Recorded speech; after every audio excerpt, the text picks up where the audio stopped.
That's our trampoline at our house. It's a 14-foot trampoline. It actually took off in the air and flew about 20 feet or so 2 nights ago when we had 90-mile-per-hour winds, and we actually received approximately 100 millimeters of rain.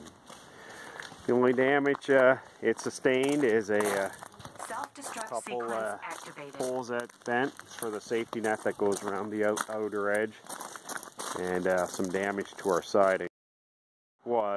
And actually got wedged in between the house and the garage.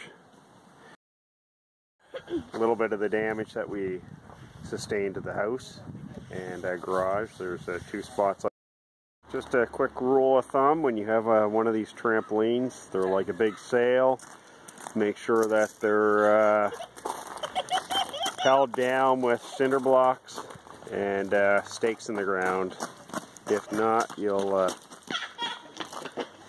get what happened to us, to you too. So make sure they're secured down quite well.